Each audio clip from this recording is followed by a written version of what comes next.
بسم اللہ الرحمن الرحیم ایاک نعبد و ایاک نستعین۔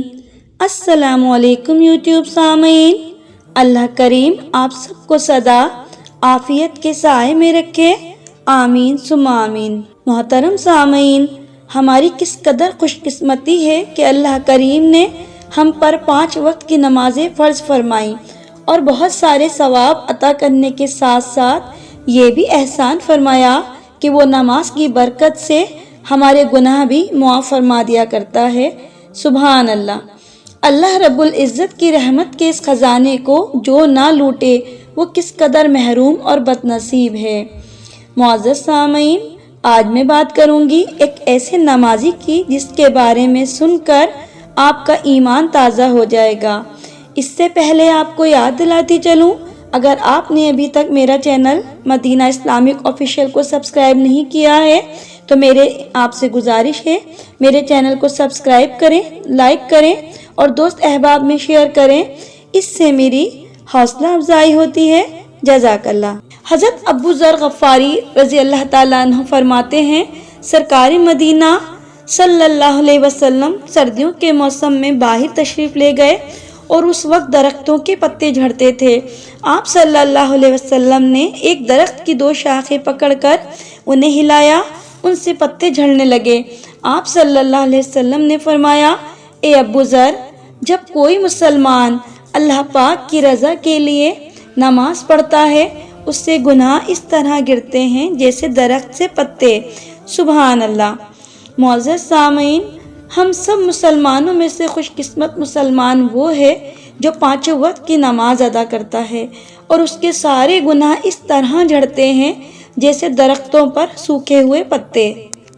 حضرت سیدنا ابو بکر بن فضل فرماتے ہیں، میں نے جب اصرار کر کے اپنے ایک رومی دوست سے اسلام لانے کا سبب پوچھا تو اس نے بیان کیا، ہمارے ملک پر مسلمانوں کا لشکر حملہ آور ہوا، جنگ ہوئی، کچھ لوگ ہمارے قتل ہوئے اور کچھ ان کے۔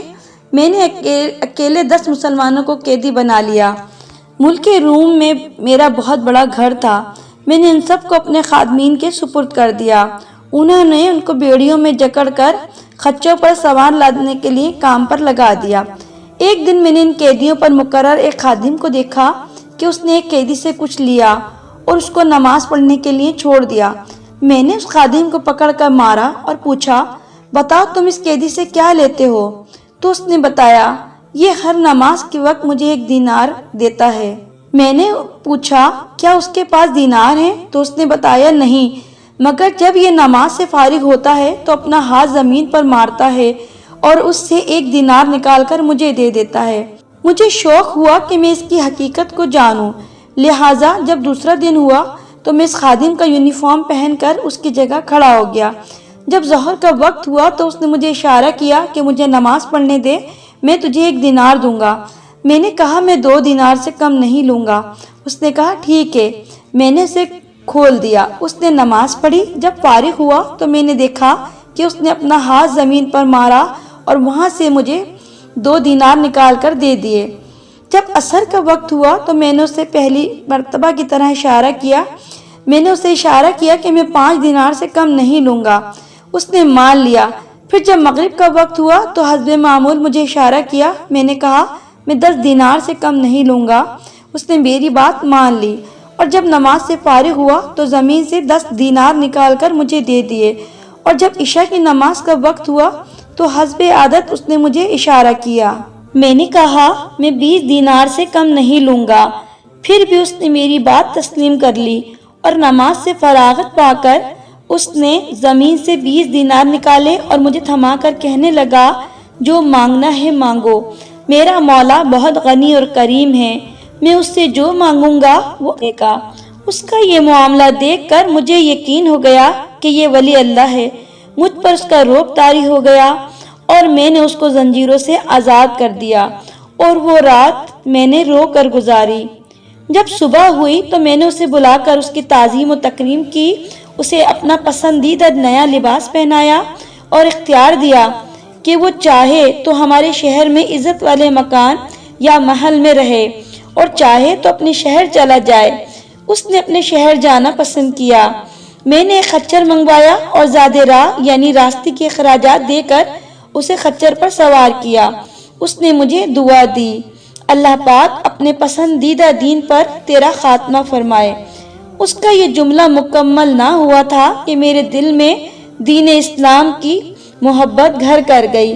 میں نے اپنے 10 غلام اس کے ہمراہ بھیجے، انہیں حکم دیا کہ اسے نہایت احترام کے ساتھ لے جاؤ۔ پھر اس کو ایک دوات اور ایک کاغذ دیا اور ایک نشانی مقرر کر لی کہ جب وہ باحفاظت تمام اپنے مقامات پر پہنچ جائے تو وہ نشانی لکھ کر میری طرف بھیجے۔ ہمارے اور اس کے شہر کے درمیان 5 دن کا فاصلہ تھا۔ جب چھٹا دن آیا تو میرے خدام میرے پاس آئے۔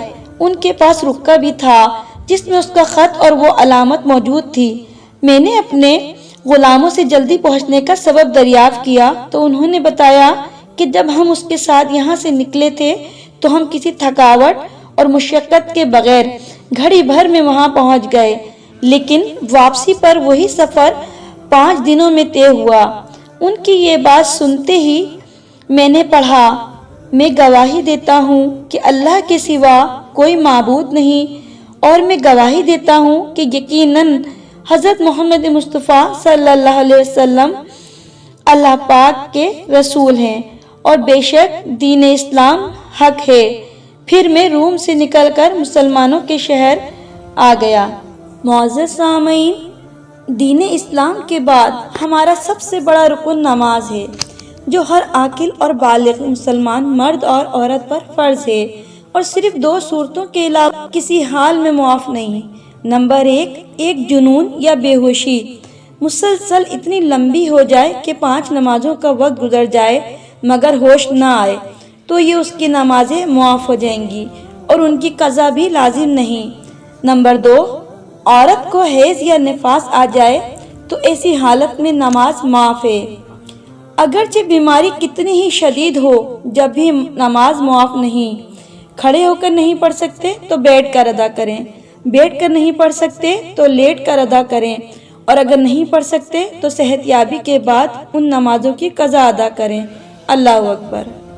محترم سامعین، نماز کسی حالت میں معاف نہیں، اور ہم آج کل کے مسلمان ہم اپنی مصروفیات میں یہ بھول بیٹھے ہیں کہ ہمیں اپنی سب نمازوں کا حساب دینا ہے، اور قبر میں سب سے اہم سوال بھی ہماری نماز کا ہی ہوگا۔ اللہ پاک سے دعا کرتی ہوں، اللہ پاک مجھے آپ کو سب کو محمد مصطفیٰ صلی اللہ علیہ وسلم کے صدقہ طفیل میں 5 وقت کا سچا اور پکا نمازی بنائے، اور ہمارا خاتمہ ایمان پر بالخیر فرمائے۔ آمین ثم آمین۔